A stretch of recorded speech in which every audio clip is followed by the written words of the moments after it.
Olá pessoal, tudo bem?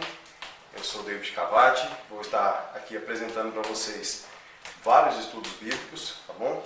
Como o nosso foco essa data que está chegando é o Natal, nós vamos falar sobre o Natal e o nascimento de Jesus, tá bom? Eu vou abordar questões sobre o Natal, mas eu não vou pegar todos os símbolos, eu vou pegar apenas alguns que são mais importantes e que têm a ver com questões bíblicas, tá bom? Então vamos lá. Origem do Natal e o significado de seus símbolos.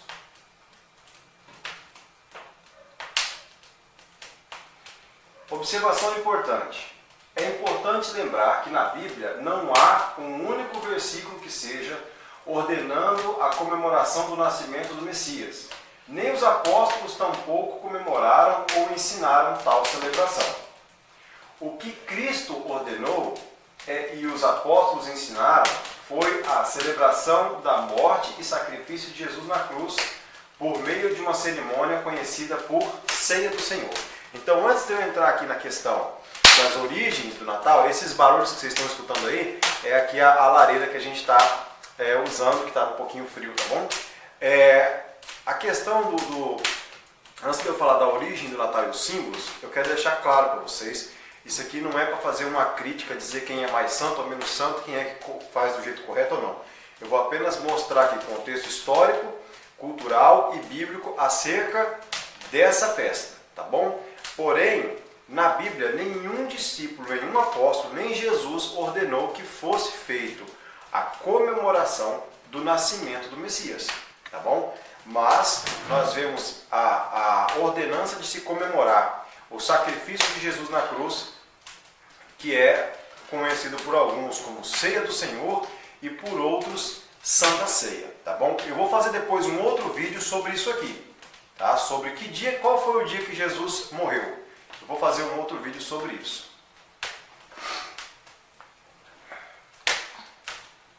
Vamos falar sobre o Natal? O que significa a palavra Natal? A origem da árvore de Natal. A origem do 25 de dezembro. Qual a real data do nascimento de Jesus? O que um servo de Jesus pode fazer nessa data? Então, eu vou dividir em duas partes, porque o vídeo vai ficar um pouco longo. Parte 1, nós vamos trabalhar até aqui. Tá? O que significa a palavra Natal, qual a origem da árvore de Natal e a origem do 25 de dezembro. Eu peguei os principais símbolos que a gente pode ter um contexto cultural, contexto histórico e também versões da Bíblia para poder falar sobre isso, tá bom? Depois nós vamos falar o outro num vídeo parte 2.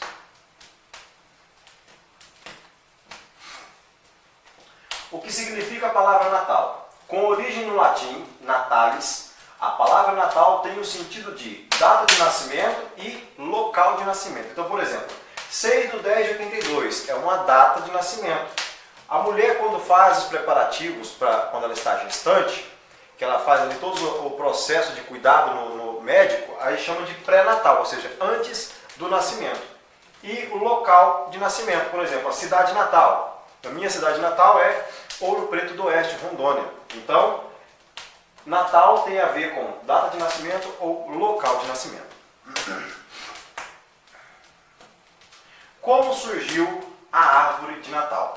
Pessoal, eu estou tentando fazer o mais rápido aqui os slides, porque o conteúdo está um pouco extenso e eu não quero que o vídeo fique tão longo, enfadonho, tá bom? Então, se de repente eu passar muito rápido no slide, faça o seguinte, dá pause e pesquise na Bíblia aí se o conteúdo confere com aquilo que eu estou falando, porque às vezes também eu posso ter digitado alguma coisa errada na hora de preparar o material, porque a gente não é perfeito e pode acabar cometendo erros. Então, se não houver aqui o versículo, tiver só a passagem, né, dá um pause no vídeo e pesquise você mesmo aí na Bíblia com mais calma, tá bom? Aqui em Jeremias, fala do ato de pegar árvores, cortar e produzir estátuas que vão servir para moldar representação de divindades de seitas pagãs, tá bom? Então, assim,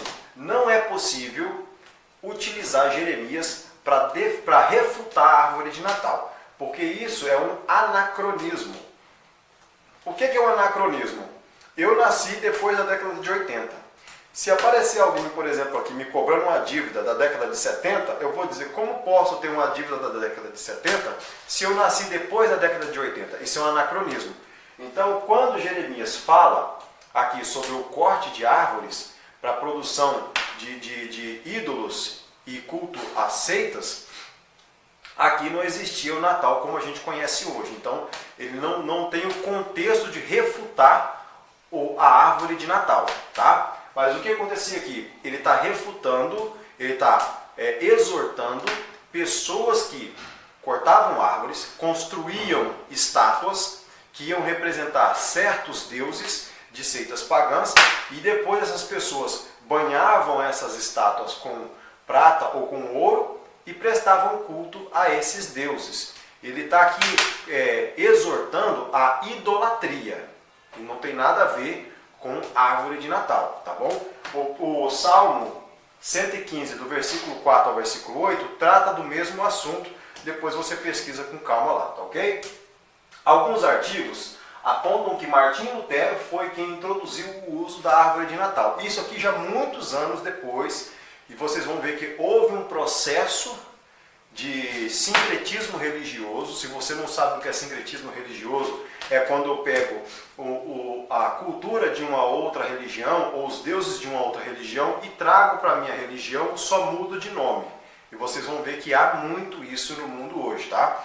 Então, até chegar aqui o ponto de Martinho Lutero introduzir a árvore de Natal como um símbolo da festa cristã, houve um processo muito longo. Mas há alguns artigos, alguns estudiosos, que defendem que o primeiro a introduzir a árvore de Natal como um símbolo de festa cristã foi Martinho Lutero.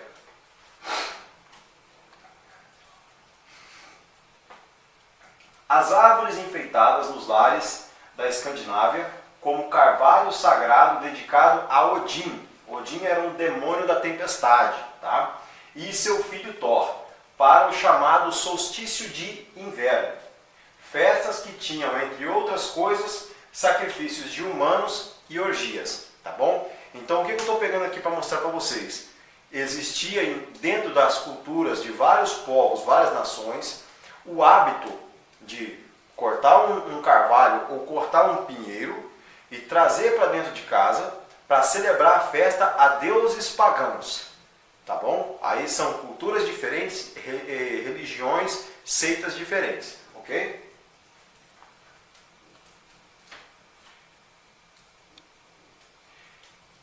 No Egito também era comum trazer ramos verdes para a celebração do solstício de inverno. Os druidas celtas também enfeitavam carvalhos com maçãs douradas. Volta um slide lá, que eu acho que passou 2. É provável que o sincretismo tenha sido introduzido no século VIII, a partir da tentativa fracassada de um monge beneditino, São Bonifácio, ao atribuir o triângulo formado pela árvore à Santíssima Trindade. Então, o que São Bonifácio tentou fazer? Ele tentou combater o hábito de pegar as árvores e dedicar a festa dessas árvores a deuses daquela época. Tá? Para cada religião, para cada cultura, tinha um deus pagão que eles prestavam homenagem e enfeitavam árvores para poder prestar homenagem a esses deuses. São Bonifácio tenta combater, dizendo, olha, isso é idolatria, não façam isso. Como ele não conseguiu êxito naquele local que ele tendia a fazer, ele então cria uma estratégia de dizer que o triângulo formado pelo pinheiro simbolizava a Trindade, ou seja, Pai, Filho e Espírito Santo.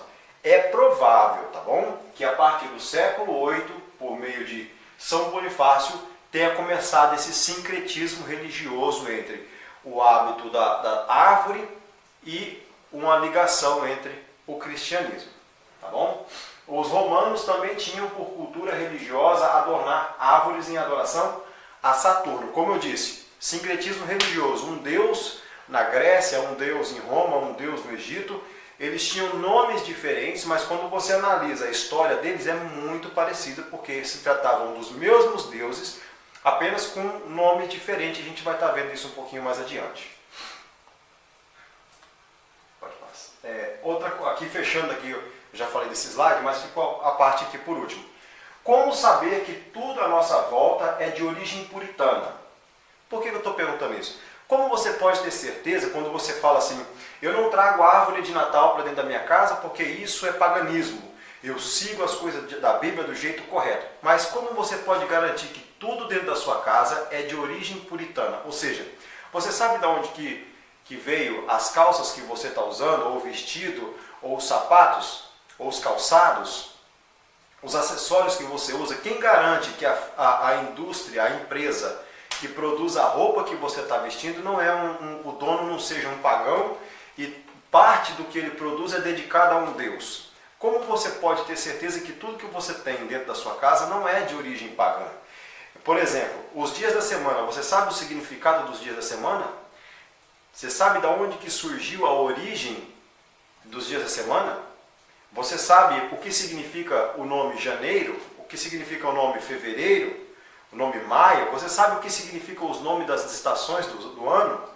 O ato de você usar meia-noite e meio-dia como hora não vem da Bíblia, é de origem pagã. Então nós temos à nossa volta muitos símbolos que a gente usa dia a dia, que é do paganismo, e nem por isso a gente se sente mais ou menos servo de Deus. Então é importante a gente ter um pouco também esse discernimento.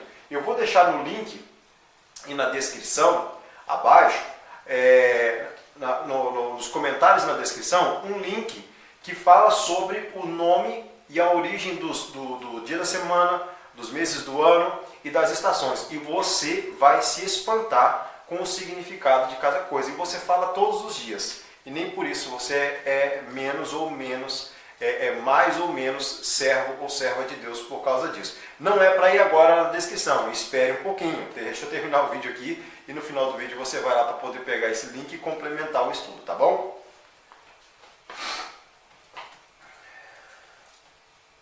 Volta um pouquinho, acho que está pulando. Temos que lembrar que o imperador Constantino liberou os cristãos romanos e não romanos a fazer seus cultos em público, no que ficou conhecido como Edictum Mediolanense, promulgado em 13 de junho de 313 d.C. Por que eu estou fazendo essa introdução aqui? Os cristãos estavam sendo fortemente perseguidos na época que Roma dominava o planeta. Tá? O Império Romano dominava tudo. Porém, quanto mais Constantino batia e perseguia o povo, mais eles cresciam. Então, de forma muito inteligente e estratégica, ele fingiu, isso mesmo que você está ouvindo, ele fingiu uma conversão para poder fazer um acordo, vamos dizer assim, uma costura, um acordo político entre o Estado e a Igreja. Tá? Então, a partir de 13 de junho de 313 d.C., ele promulga um decreto que fica conhecido como Édito de Milão, em que ele libera os cristãos para poder proclamar o seu Deus, no caso que era o Deus de Israel, de forma pública, sem serem perseguidos. É claro que ali também tem alguns acordos que são feitos, como no concílio de Laodiceia, que é trocado a guarda do sábado por domingo, mas isso aí vai ficar para um outro vídeo também, tá bom? Tá passando muito. É um só por vez, tem que voltar lá. Pode voltar, no botão de cima que volta. Aí, foi muito. Bate só uma vez, vai uma vez, para baixo. Mais uma vez. Mais uma vez. Aí. Em 354, já com grande poder e influência sobre o Estado, a Igreja, por meio do Papa Libério, promulga o decreto que, a partir daquela data, deveria ser comemorado o nascimento de Jesus no dia 25 de dezembro. Então veja bem, em 313, Constantino dá poder, dá liberdade para os cristãos comemorarem, né, e proclamarem o Deus de Israel. Só que aqui em 354 a igreja já estava muito forte E os líderes da igreja naquela época, chamada ali o Papa, tinham já certos poderes até mesmo para emitir decretos. E um dos decretos emitidos naquela época, em 354, pelo Papa Libério, foi de que o nascimento de Jesus deveria ser comemorado no dia 25 de dezembro. A questão é, por que os cristãos foram obrigados a começar a comemorar o aniversário de Jesus em 25 de dezembro? Aí tem uma explicação que eu vou estar passando um pouquinho mais à frente, tá? Só que como nota de rodapé, a Igreja Ortodoxa celebra no dia 7 de janeiro, tá bom? Portanto, fica claro que essa data nada tem a ver com o calendário bíblico, ou mesmo o próprio dia do nascimento do Messias, mas uma tática utilizada para abafar uma festa pagã dessa época que tinha como principal objetivo comemorar o aniversário do Deus Sol. E isso incluía a mitologia da seita mitraítica, tá? Eu não vou aprofundar muito nisso aqui, mas você também pode estar pesquisando depois por conta. Então a igreja tenta abafar uma festa pagã que tinha naquela época, que era comemorada no dia 25 de dezembro. E ali eles promovem mais um sincretismo religioso, substituindo o nome dos deuses que eram adorados no dia 25 de dezembro por os deuses que são adorados na religião cristã, tá bom? O Deus que é adorado na religião cristã. E vocês vão entender um pouquinho mais à frente.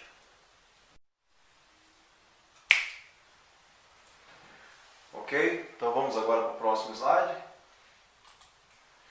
Assim Roma comemorava o Natalis Invicti Solis, tá? Que significa nascimento do sol vitorioso, tá bom? Existia um deus que era comemorado, que era adorado em Roma, e esse deus, ele tinha o nome de Deus Sol, tá? Então era comemorado o nascimento do Deus Sol, do Sol vitorioso, nesse dias aí. Era chamado Natalis Invicti Solis, tá? E a representação mitraítica dessa mitologia. Em contrapartida, os cristãos dessa época começaram a comemorar o nascimento de Cristo, fazendo uma substituição para cada elemento abordado na adoração da festividade pagã. Aparece pela primeira vez a figura do presépio como forma de substituir os elementos utilizados na festa pagã de 25 de dezembro. Então, aqui agora eles começam a substituir, tá? Existe um elemento da festa pagã que chama isso. Então, vamos substituir esse elemento ou esse personagem por um da religião cristã, ok? E para isso é necessário voltar um pouco na história do contexto em que surge essa idolatria. E para isso teremos como base a palavra de Deus, pois a Bíblia registra de onde surgiu essa seita pagã. Graças a Deus, nesse caso aqui, a religião, a seita pagã, né, a comemoração, o culto que era feito no dia 25 de dezembro em Roma, ele tem um vestígio que tem explicação na Bíblia. É possível encontrar na Bíblia quando e onde surgiu essa religião pagã em que tinha a comemoração do nascimento do Deus Sol no dia 25 de dezembro e que depois passou a ser comemorado em Roma. Então a gente vai voltar um pouco no contexto para a gente poder entender como e onde surgiu essa seita pagã que tinha como comemoração o aniversário do Deus Sol no dia 25 de dezembro. O Papa São Francisco de Assis foi quem apresentou pela primeira vez no mundo o presépio como elementos da festividade cristã, como representação do nascimento de Jesus Cristo em Grécio, na Itália, no ano de 1223. Então, olha só, nós temos aí de 313, depois que o imperador Constantino libera os cristãos a celebrar o seu culto livremente, porém a igreja acaba ali no fechamento do acordo, do negócio com Constantino, ela acaba aceitando para dentro de si alguns símbolos de substituição do paganismo. Até chegar a essa data de 1223, já tinha muita coisa que tinha sido acrescida incluída dentro da religião. Então, nessa época aqui já existia até mesmo imagens de representação do presépio, tá? Como festividade cristã. Apesar de existir outros elementos representativos do nascimento de Jesus em um presépio, existem 5 elementos principais e fundamentais no presépio, que são um homem, uma mulher, um bebê, um boi e um jumento. Então, existem vários símbolos, tá? Às vezes tem ali a estrela, né? Que significa, que muitos dizem que é aquela estrela que guiou os 3 reis magos. Tem também 3 homens que são os 3 reis magos, mas normalmente o que não pode faltar num presépio são esses 5 elementos. Um boi, um jumento, um homem, uma mulher e um bebê. Basicamente, o mais importante que eu vou estar falando aqui, dentro desses símbolos, é o homem, a mulher e o bebê, tá bom? É necessário deixar claro de que cada elemento substitui um símbolo pagão. Esse sincretismo religioso teve como objetivo combater o paganismo em detrimento do anúncio das boas novas do Evangelho de Jesus, a partir do momento em que Roma adotou o cristianismo como religião oficial. Então, quando Roma, lembra que eu falei agora há pouco, Roma era o império que dominava a terra, e eles adotaram o cristianismo como religião oficial a partir do momento que fizeram um acordo com a igreja, tá? Então, antes disso, Roma já tinha outras religiões e tinha outros deuses que eles adoravam. Já existia ali altares e estátuas que eram dedicadas a seus deuses. Como fazer agora que temos o cristianismo como religião oficial, para poder reensinar o povo a adorar o Deus correto e combater aquelas representações que estão ali dos deuses pagãos. Então, eles usavam de estratégia para combater, tá? Fazendo o que a gente chama de sincretismo religioso. Eu não estou aqui para dizer quem está certo ou quem está errado, eu estou aqui para mostrar o que a história é um fato que não tem como a gente argumentar, né? Contra fatos não há argumentos. Então, a maneira como eles utilizaram é uma maneira totalmente errada, tá? E criar uma mentira para pregar a verdade. A Bíblia não defende isso, mas foi o que aconteceu. O sincretismo religioso com o intuito de combater o paganismo da época. Essa imagem aqui, né, nesse salão, é a primeira imagem que eu falei agora há pouco do Papa São Francisco de Assis, de 1223. Tem uma outra imagem que é um pouco mais aproximada, tá bom? Olha aí, é a mesma imagem, só que mais próxima. Observe aqui, prestem bem atenção nesse símbolo. Aqui tem uma mulher, tá? Em volta aqui essa auréola e amamentando um bebê. Prestem bem atenção nesse símbolo que vocês vão entender. Aqui está o homem, a mulher e o bebê. Como eu disse, podem ter outros símbolos, mas normalmente esse é o símbolo principal de um presépio, tá bom? Olha aí, boi, um jumento, um bebê, o homem e a mulher. Também, tá vendo? O boi, o jumento, né? A mulher, o homem e o bebê. Novamente, pode ver que os símbolos se repetem, né? Pode ter outros elementos, existem outros elementos, mas esse aqui é basicamente o principal. Eu vou estar falando desses 3 aqui, tá bom? Esse aqui é um símbolo um pouco mais moderno da Igreja de Fátima, em Portugal.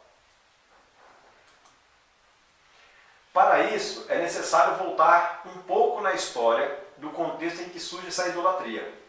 E, para isso, temos como base a palavra de Deus, tá? Pois a Bíblia registra de onde surgiu essa seita pagã, tá bom?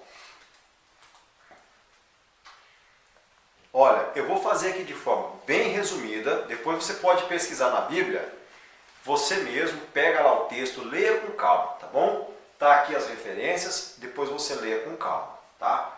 A história de Noé e seus filhos, você vai ver ali Gênesis 9, do versículo 18 ao 27. Qualquer coisa, dá uma pausa aqui no vídeo, dá uma lida na Bíblia, que é para você tá acompanhando o texto dentro do contexto, tá bom? Os filhos de Noé são Sem, Cam e Jafé. Está registrado em Gênesis 10, 1. Quem se lembra do episódio em que Noé fica bêbado e Cã, né, ao ver o pai, né, tira, vamos dizer assim, caçoa do pai, brinca com aquilo e vai falar para os irmãos. Os irmãos vêm de costas para não ver o pai nu, cobre ele. Quando Noé acorda, fica sabendo o que Cã fez, Noé amaldiçoa Cã. Eu vou fazer um outro vídeo depois sobre essa coisa aí que é muito séria. Existem outras versões sobre o que aconteceu nesse episódio, mas eu vou fazer um outro vídeo sobre isso.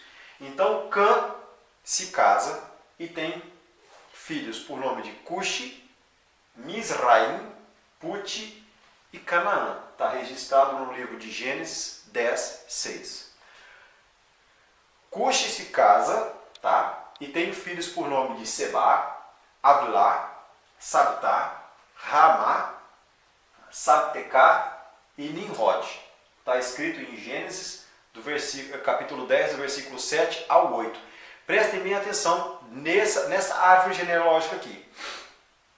Noé, Cã, filho, Cuxi, neto, Nimrod, bisneto. Nimrod, bisneto de Noé. Prestem bem atenção nesse nome, Nimrod. Era o bisneto de Noé. Nimrod significa que se rebelou ou que desertou, tá bom? Foi o fundador da cidade de Babel, tá? Foi ele que fundou a cidade de Babel. Também fundou a cidade de Nínive. Ele fundou várias cidades. A gente sabe que Nínive era famosa por perseguir as pessoas que tentavam pregar outro Deus que não os deuses dele. Inclusive tinha lá a fama cruel que eles arrancavam a pele da pessoa viva ou fazia empalamento. Se você não sabe o que é empalar, pesquise o que é empalar, tá bom? Então eram cidades assim que eram realmente profanos e eram gentios, né? Eram pagãos, idólatras mesmo. Então Nimrod foi quem fundou todas essas cidades, tá? Que se tornaram gentios, idólatras e pagãos. Está lá Gênesis 10, do 10 ao 12. Preste bem atenção na história de Nimrod. Olha o que Flávio Josefo, tá? Um grande historiador, ele é um nome muito respeitado no mundo acadêmico teológico. O que Flávio Josefo falou desse homem, tá? De Nimrod? Pouco a pouco transformou o estado de coisas numa tirania, sustentando que a única maneira de afastar os homens do temor a Deus era fazê-los continuamente dependentes de seu próprio poder. Ele ameaçou vingar-se de Deus se este quisesse novamente inundar a terra, porque construiria uma torre mais alta do que poderia ser atingida pela água e vingaria a destruição dos seus antepassados. O povo estava ansioso de seguir este conselho, achando ser escravidão submeter-se a Deus, de modo que empreenderam a construir a torre, e ela subiu com rapidez, além de todas as expectativas. Aqui fala da construção da Torre de Babel. Veja, Nimrod se rebelou de tal maneira contra Deus que ele tenta construir a famosa Torre de Babel para se vingar do próprio Deus, e não apenas se afasta de Deus, como convence o povo que estava vivendo em sua cidade a também se rebelar contra Deus.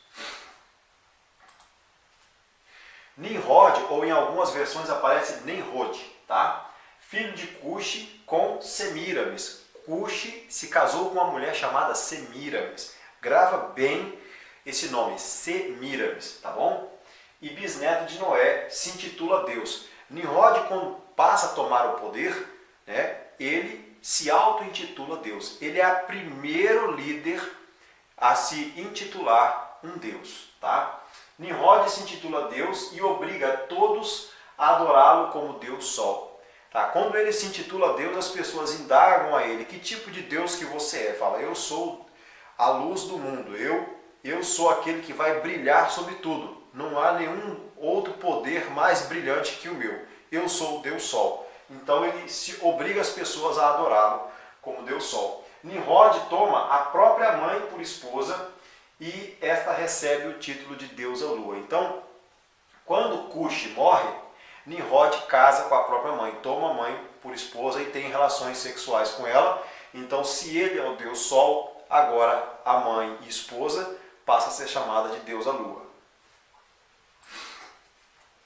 Nimrod morre e sua mãe Semíramis, agora sua esposa, tem um filho por nome Tamuz. Gravem bem esse nome. Nimrod, Semíramis, Tamuz.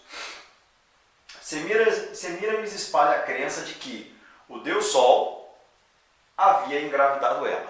Por que acontece isso? Porque Nimrod morre e depois que ele morre, ela aparece grávida. Então, para que não caísse em desgraça, ela passa a inventar de que Nimrod, mesmo depois de morto, teria engravidado ela. Porque ele era o Deus Sol, então ele a engravida. E ela dá à luz a Tamuz. Tamuz morre atacado por um animal selvagem. Tá? E sua mãe Semíramis espalha outra crença de que Tamuz não havia morrido, mas havia voltado para o Sol. Então ela explica que Tamuz era filho de Deus Sol e ele era também um Deus como pai. Então ele não havia morrido, ele simplesmente havia voltado para o seu lugar de origem, que era o Sol, porque ele era o Deus Sol. Como o Sol não morre, ele também não havia morrido. Ela espalha essa crença de que Tamuz não havia morrido, mas ele tinha voltado para o Sol, porque ele era o Deus Sol também. Agora existia uma cerimônia de adoração ao Deus Sol, ao filho do Deus Sol e sua mãe, deusa Lua. Essa cerimônia pagã era comemorada no dia 25 de dezembro e as mulheres jejuavam e choravam por Tamuz. Prestem bem atenção, quando Tamuz morreu, ele morreu no dia 25 de dezembro. Tá? E a sua mãe inventa de que ele não havia morrido, mas que ele havia nascido novamente no Sol, voltado para o Sol. Então, a partir dessa data, ela obriga todos os moradores a adorarem o renascimento do Deus Sol no dia 25 de dezembro, que era o filho Tamuz, tá bom? Inclusive, há algumas versões que dizem que ela falava que o Deus Sol, Nimrod, e o Deus Sol, Tamuz, se uniram e tornaram-se um só, tá bom? Então agora elas começam a adorar, todo dia 25 de dezembro, esse renascimento do Deus Sol, ok? E a Bíblia tem registrado isso, olha só. E levou-me à entrada da porta da casa do Senhor, que está do lado norte, e eis que estavam ali mulheres assentadas chorando a Tamuz. Aqui ele faz um relato já dessa prática pagã, de que tempos em tempos as mulheres oravam e jejuavam e choravam por Tamuz. E era na data do dia 25 de dezembro que ela celebrava o nascimento do Deus Sol, Tamuz. Dentro do sincretismo religioso era comum a substituição dos nomes de deuses, deidades, entidades e nomes das festas por aquela que se apropriava da nação acolhedora. Então, por exemplo, sei lá, o Egito derrotou o Império Persa. Aí, quando eles entram lá dentro da cidade dos persas, só um exemplo, tá bom? Eles encontram lá várias estátuas dos deuses dos persas. Eles não destruíam aquelas estátuas. Eles apenas diziam, olha, essa estátua aqui não é mais o Deus que você está falando, é o nosso Deus. Então eles trocavam o nome daquele Deus que era adorado por aquele povo, aquela nação, pelo Deus que eles tinham como nação, já que eles tinham se impondo, derrotado aquela nação, eles impunham que aquela nação adorasse agora o Deus deles. Então fazia a troca, esse sincretismo que era a substituição dos nomes. Isso era muito comum. Na Bíblia tem um registro sobre isso e eu vou mostrar para vocês agora. Lembra quando Daniel, Ananias, Misael e Azarias foram pegos e levados em cativeiro? Os nomes deles foram trocados. O que significa Daniel em hebraico? Elohim é minha justiça. E o nome dele foi trocado para Belsazar, que no babilônico significa o amado de Bel, Deus Baal. Veja, eles trocaram e substituíram pelo Deus deles. Tá? Ananias, em hebraico, Yavé é gracioso. Foi trocado por Sadraque. Em babilônico significa inspirado de Aco, Deus Lua. Misael, em hebraico, que é semelhante a Elohim. Foi trocado para Mesaque, que significa que é semelhante a Aco, Deus Lua. Azarias, em hebraico, significa Yahvé tem ajudado. Foi trocado para Abednego, que em babilônico significa servo de Nego, ou servo de Deus do fogo. Então era comum essa troca, essa substituição do Deus deles para o outro, para que agora que eu impus, que eu venci, eu vou impor também a nossa crença. E as pessoas eram obrigadas a adotar agora aquela crença para si. E isso passava 20 anos, 30 anos, várias gerações. Quando tinha outras gerações, eles já tinham por hábito de adorar aqueles deuses, tá bom? Essa adoração à deusa Lua, com seu filho Tamu, seguiu por outras nações, com outros nomes, mas sendo a mesma história e o mesmo intuito, idólatra. Tá? Tamuz é o deus Sol dos egípcios, dos persas, babilônicos, gregos e romanos. Então lembra que eu falei? Quando um império vencia o outro, ele obrigava aquele povo derrotado a adorar os deuses deles. Então, o hábito de adorar a deusa Lua e o seu filho Tamuz se espalhou por outras nações, mas quando chegava nas outras nações, ele só substituía o nome. Mas o deus era o mesmo, tá bom?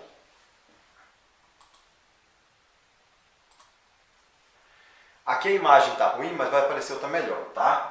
Essa aqui é uma imagem de Nimrod, Semíramis e Tamuz. Na Fenícia, Nimrod, Semíramis e Tamuz aparecem como Baal-zebu, Astarote e Moloque. É o mesmo, só muda o nome. Na Síria, aparece como Istar ou Inanã. A história desses deuses é a mesma, só muda o nome. No Egito, Nimrod, Semíramis e Tamuz, agora Nimrod é Osíris, Semíramis é Ísis e Tamuz é Horus.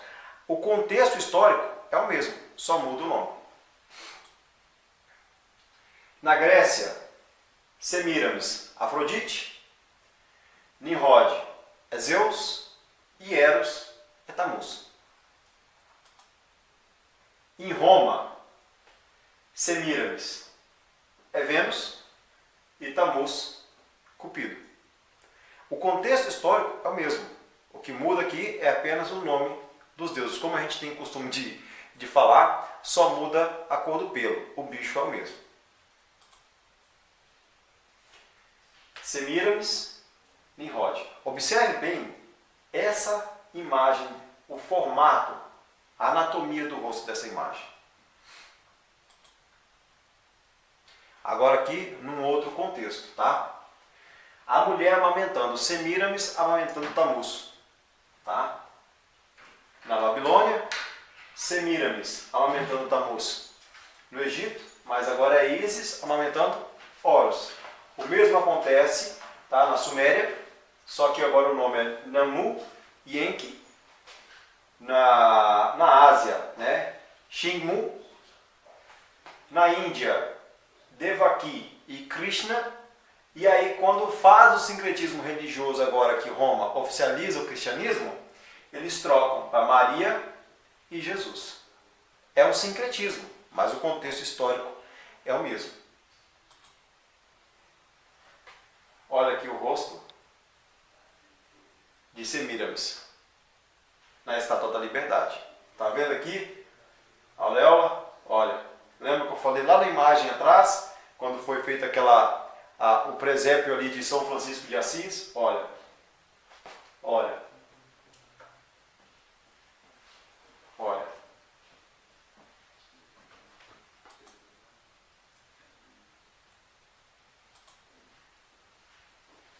Uma vez que Roma adota o cristianismo como única religião, os líderes eclesiásticos, imbuídos do profundo desejo de eliminar o paganismo, aplicam o sincretismo nos elementos principais de culto e adoração do paganismo romano. Então, como Roma pega ali os antepassados, né, de Semíramis, Nimrod e Tamuz, mas agora com o nome dos deuses deles ali em Roma, uma vez que Roma oficializa o cristianismo, eles fazem novamente o sincretismo, mudando o nome dos personagens que são adorados pelo paganismo romano, agora com personagens da Bíblia. Tá? Tammuz, Semíramis, Nimrod. Agora aparece como José, Maria e Jesus. Tá? Então, eles fazem esse sincretismo, tá bom, pessoal? Volta lá. Vou parar por aqui para a gente fazer a parte 2 do vídeo. O que eu quis mostrar aqui é como surgiu a árvore de Natal. Vocês viram ali que vem de um contexto, né, de que era para adoração de outros deuses, tá bom? Mas não usem Jeremias com esse intuito, porque é um texto fora do contexto. Como surgiu o 25 de dezembro, tá? Que era adoração a Nimrod, Semíramis e Tammuz, que passaram por outras nações, mas com um nome diferente, sendo o mesmo Deus. E depois, quando Roma oficializa o cristianismo como religião, tá, única, eles fazem novamente o sincretismo. Eu vou fazer agora um outro vídeo para a gente continuar aqui. Um abraço.